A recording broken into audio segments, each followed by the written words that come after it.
네, 안녕하세요. 서원대학교에서 미술교육을 하고 있는 권준호입니다. 저는 어려서 저희 어머니께서 그 미술학원에 보내주셨습니다. 그때는 미술학원을 운영하시면서 유치원도 좀 겸해서 하는 그런 곳이 있어가지고 거기에 다니게 됐어요. 그러면서 이제 어머니께서는 저를 그 미술하는 거를 굉장히 그 응원해 주셨고 잘한다 잘한다 하시면서 미술대에 출전하게 해주셨어요. 그 당시에 제가 그린 그림 그 중에 하나가 뭐 최우수상을 받은 것 같아요. 그래서 그것을 일본에 있는 어린이 미술관에 전시를 해야 된다고 해서 일본에 가게 되었습니다. 그래서 일본에서 또 일본 어린아이들이 그린 그림들을 보게 됐고, 이게 저는 그때 당시 뭐 크레파스 요거만 사용할 줄 알았는데 다른 학생들은 그렇지가 않았던 거예요.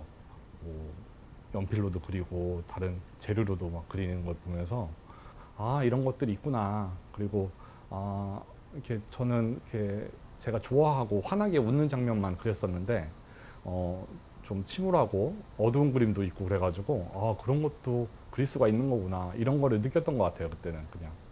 그리고 같이 그 우수상을 받았던 친구가 있었는데 그 여학생하고 같이 이제 말은 안 통했지만 같이 얘기하고 놀면서 자기 작품에 대해서도 얘기해주고 그랬던 것 같아요. 그 어린 나이에도.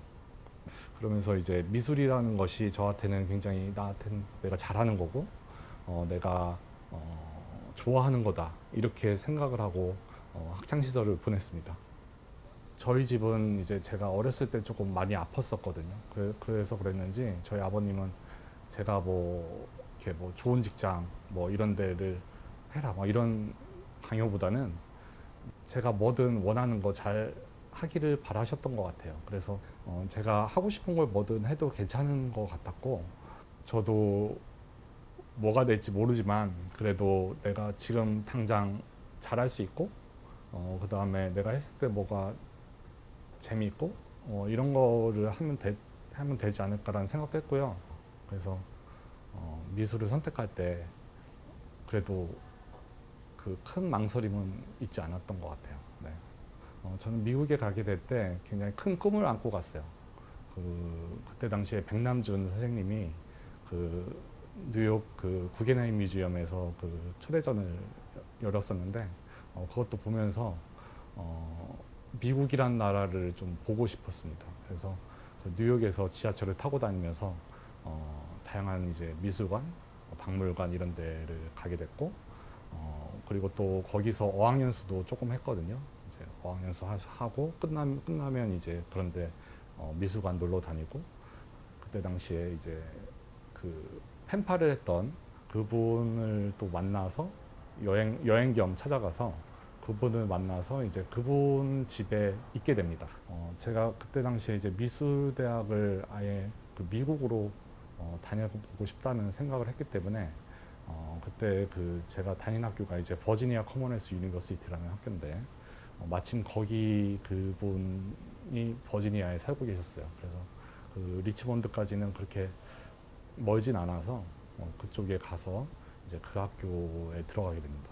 근데 그 학교가 그때 당시 그 US 랭킹이라고 그 학교마다 그 뭐 얼마나 그 프로그램이 좋고 공부를 열심히 하는지에 대한 랭킹이 나와 있거든요. 근데 그때 그 저희 조각 그 전공에서 랭킹 1위인 학교였어요. 그래서 그 학교에서 학교를 다닌다는 것 자체가 굉장히 자부심이 컸고 거기가 또 워낙 그 시설이 좋았습니다. 그 대학생들한테도 한 사람당 하나의 그 스튜디오를 그 지급해줘요.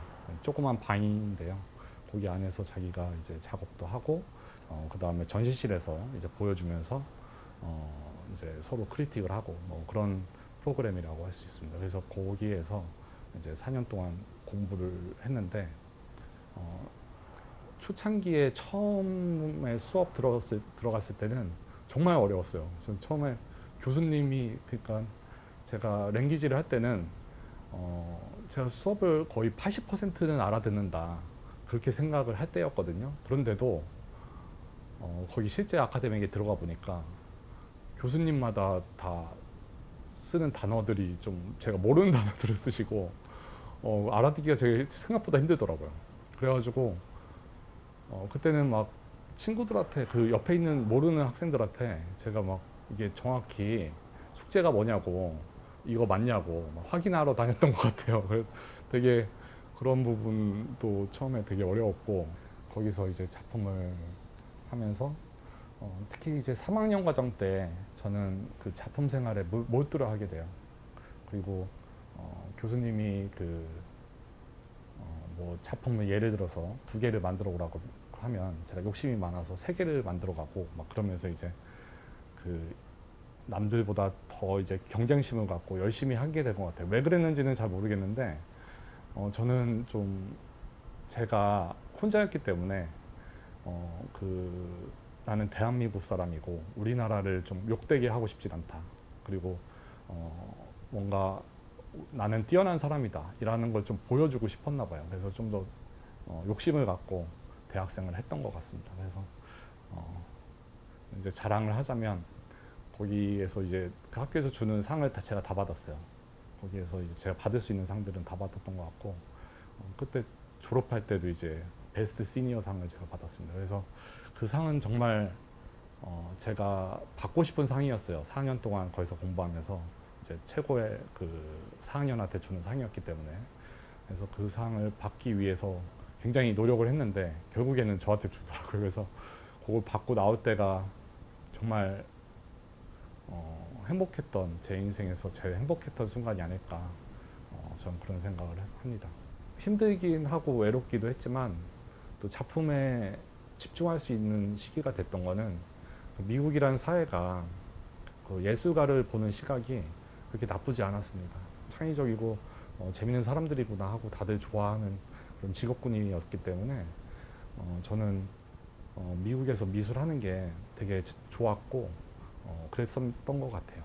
그리고 나서 이제 저는 이제 대학원에 가게 됩니다. 대학원은 저는 이제 동부에서 했기 때문에 서부로 가고 싶었어요. 근데 마침 그때 UCLA라는 학교에 어플라이 하게 됐는데 그 학교에 어플라이 하게 된 거는 제가 만나고 싶었던 작가가 있었습니다. 그 찰스 레이라는 사람도 있었고 크리스 보든, 그다음에 낸시 루빈스라는 그런 유명한 작가들이 있었어요. 그 100대 작가들인데 저희 나라에도 이제 100대 작가가 한 명 있거든요. 그 백남준 작가 선생님입니다. 그런 분들이 이제 있는 책에 나오는 그런 작가들이에요. 그래서 그런 분들의 한테 지도를 받고 싶다는 생각에 그 UCLA를 가게 됩니다. 생각보다 되게 힘들었어요. 할 게 너무 많았고 그 다음에 낮에도 TA를 해야 됐거든요. 그 교수님을 도와주는 일을 해야 됐기 때문에 그런 일을 해야지 이제 학비가 면제가 됩니다. 또 영어가 모자란 부분을 계속 공부하면서 해야 되고 또 미술 작품도 계속 해야 되기 때문에 거의 쉬지 않았던 것 같아요. 토요일, 일요일도 공부를 학교에서 항상 있었고 이제 피곤하면은 스튜디오 안에서 자고 되게 힘들게 다녔습니다. 그래가지고 이제 간신히 졸업을 했는데 다행히 또 이제 그 저 찰스 레이 교수님께서 자기 작업실에서 일할 수 있는 기회를 주셨습니다. 그래서 거기서 이제 1년 더 머물면서 교수님 작품을 도와주면서 생활을 하게 됩니다. 그 1년 동안은 뭐 학교에서 공부하듯이 이제 작품을 해왔던 게 아니고 남의 작품을 좀 만들어주고 그다음 저녁 때 와서는 이제 피곤하다 보니까 제 작품을 좀 못하게 되고 그런 상황이 발생을 하고 또 제가 거기가 의료비가 조금 비싸다 보니까 자꾸 병원에 잘 안 가게 되고 그래서 여러 가지로 좀 불편하더라고요. 그래서 어느 날 이제 집에 오면서 그냥 한국에 와야겠다라는 생각을 하게 돼가지고 2007년도에 제가 그냥 한국에 왔습니다. 31살 때 한국에 와서 이제 뭐부터 해야 될지 몰랐습니다, 사실. 그리고 제가 유학까지 갔다 왔는데 좋은 학교까지 나왔는데 취업도 못하고 그런 상황에서 이제 일단은 제가 할 수 있는 그런 알바들을 하게 됩니다. 그래서 알바도 하고 다른 작가 선생님 도와주는 일도 하고 그다음에 뭐 유학에 관심 있어 하는 어떤 학생들을 지도하는 그런 일도 하고 그다음에 이제 시간 강의도 또 하게 됩니다. 또 미술 창작 스튜디오라는 게 제가 들어갔습니다. 그때 2007년도에 제가 한국에 왔을 때 레지던시 프로그램을 한다는 거예요. 그게 저는 미국에만 있는 줄 알았는데 한국에도 있는 거였어요. 청주미술 창작 스튜디오라는 곳이었는데, 그래서 제가 일기 작가로 거기에 들어가게 됩니다. 거기에서 이제 있는 동안에 아무래도 저하고 같은 상황에 있는 작가님들이다 보니까 더 의지할 수가 있었던 것 같아요. 이제 작가의 길을 걸어가는 사람들끼리 이렇게 소소하게 돈도 벌고, 그다음에 작품도 열심히 하는 그런 삶을 살 수가 있구나. 일종의 학교에 다시 들어온 그런 느낌이었어요. 그래서 거기에서 또 1년 정도 보내고, 또 저기 서울에서 하는 그 국립현대미술관에서 하는 창동 미술 창작 스튜디오가 있어요. 그래서 거기도 또 가고 이러면서 이제 예술가로서 이제 알려지게 됩니다. 그러면서 저는 여기 한국에서 어떻게 제가 데뷔를 해야 되느냐. 저는 미국에서 학교 다닐 때는 되게 나름 인기 있는 학생이었는데, 여기 와보니 뭐 저를 아는 사람도 하나도 없고, 그래서 이제 그런 부분들을 어떻게 어필할까 막 이렇게 고민을 하고 있었는데, 저희 선배님이 그때 당시에 이제 공모전을 해보라고 이제 추천을 해주셨어요. 그래서 공모전이 뭔가 있나 이렇게 봤는데, 그때 대한민국 미술대전도 있고, 그 다음에 뭐 송원 미술대상전, 뭐 그 다음에 뭐 중앙일보에서 하는 그 뭐 미술대상전, 이런 게 세계가 가장 유명한 그 대회였던 것 같아요. 근데 송원미술대상전을 제가 하게 됐습니다. 송원미술대상전 했는데, 이렇게 포트폴리오 냈는데 포트폴리오 40명에 이렇게 뽑혔어요. 근데 40명한테 300만 원을 다 주면서 작품을 만들어 오라고 했습니다. 그때 이제 저는 그 냉동 파이프를 이용한 작품을 만들어 보고 싶은 아이디어가 있었습니다. 그 아버지가 저를 어렸을 때 태워주던 그런 그 자전거를 만들어 보고 싶다는 생각에, 제가 달의 자전거라고 해서 이 작품이 이렇게 기계를 틀면 이렇게 하얗게 소리가 끼면서 하얗게 변해요. 그러면서 이제 얼었다가 이게 이제 어느 순간 또 꺼지거든요. 꺼지면 이렇게 녹아내리면서 색깔이 이제 갈색으로 변합니다. 그러면서 이제 물이 이렇게 내려오는데, 그게 달의 모습 같아가지고 달의 자전거라고 이름을 줬어요. 그래서 그거를 그 공모전에 냈는데, 그게 딱 300만 원이 들었어요. 제작하는데. 그래가지고 그거 딱 냈는데, 그게 또 이렇게 운 좋게 또 대상을 받아가지고 그 작품으로 이제 제가 알려지게 되더라고요. 그러면서 이제 작품 생활을 이제 본격적으로 시작을 하게 됩니다. 작품을 일단 시작을 하면 그거 작품을 끝내기까지 계속 고민에 쌓입니다. 그래서 잠자는 시간과 작업하는 시간을 경계를 두지 않습니다. 왜냐하면은 아이디어라는 게 그게 떠오르지가 않아요. 항상 저희는 이거를 뭘 그릴까에 대한 것 때문에, 뭘 그려놔도 또 그 다음에는 뭘 같이 그려야 되나, 이거 때문에 계속 고민을 해야 됩니다. 그래서 그게 잠자는 그 수면 시간에도 아이디어가 나오거든요. 그래서 저도 학교 다닐 때 그랬어요. 작업을 하다가 집에 가서 잠을 자게 되면은 그거를 계속 생각하는 거예요. 생각하면서 잠을 자고, 심지어는 이제 제가 노트까지 이렇게 그 침대 옆에다 두고 자거든요. 그래서 일어나가지고 뭐 생각난 거를 뭐 적어 놓는다던가, 뭐 그림을 약간 그려 놓는다던가 해가지고, 그래서 아이디어를 아침에 또 다시 보고, 예술가들이 저뿐만 아니고 다른 분들도 그런 것 같아요. 저는 그 문화에 대한 생각을 많이 했어요. 그러니까 다양한 문화들이 뒤섞여서 있는 거에 대해서. 제가 미국에서 공부할 때 저뿐만 다들 다양한 문화에서 온 베이스를 갖고 있는 학생들이 모여가지고 이 방에서 이제 다양한 작업을 보여주잖아요. 근데 그런 것들이 정말 신기하고 정말 이상하고 정말 특이한 광경이라고 생각을 했어요. 그래서 이런 다양한 문화들이 다 궁금하고, 또 제가 관심을 가졌던 게 비행기를 계속 타고 왔다 갔다 하는 삶을 살다 보니까 이렇게 미국 갈 때마다 이렇게 바다를 바라봤어요. 그 바다가 태평양이잖아요.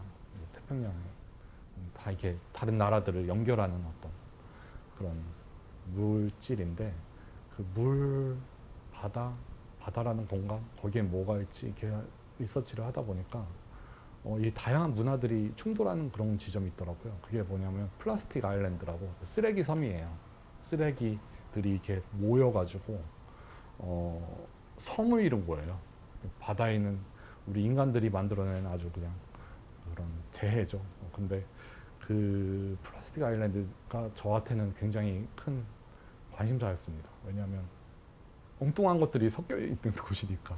예, 그리고 다양한 문화들을 함축하고 있고 이게 되게 컨셉셜하게 보였던 거예요. 그래서 그런 모습들을 찍고 그런 모습들을 생각하고 그리고 그려도 보고 그런 걸 흉내내기도 해보면서 이제 작품을 좀 재미있고 엉뚱하게 만들려고 노력을 했던 것 같아요.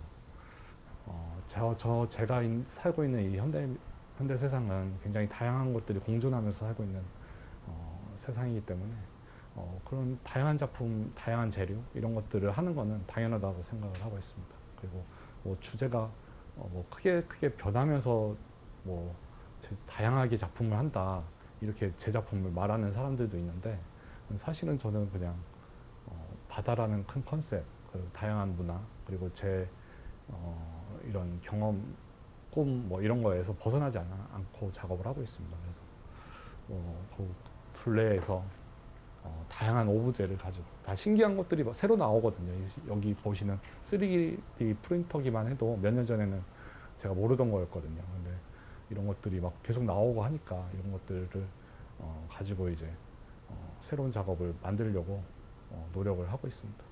뭐 저는 재료에 대한 제약은 안 둬요. 뭐 스티로폼, 뭐 실리콘, 뭐 사진 작업도 많이 했고요. 이제 현장에 이제 뭐 여행을 하든지 어디 가서 그냥 오브제들을 이용해 가지고 현장에서 작업하는 거예요. 그리고 그걸 사진으로 남기죠. 가져올 수는 없으니까. 그래서 사진 남겨서 하는 그런 작품들도 좋아합니다.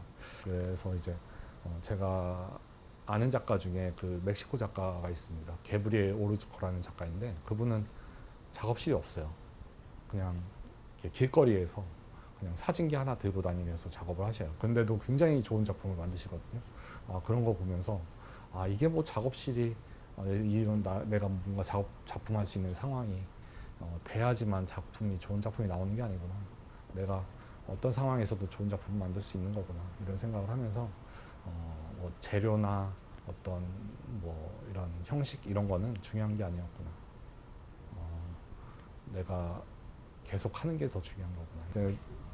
제가 그 미국에서 공부할 때 그때 어떤 선생님께서 제 작품을 제가 3개를 만들어 간 적이 있었는데 그 작품의 2개의 작품이 그렇게 좋지 않고 이 작품이 좋은 작품이라고 말씀해 주신 적이 있으세요.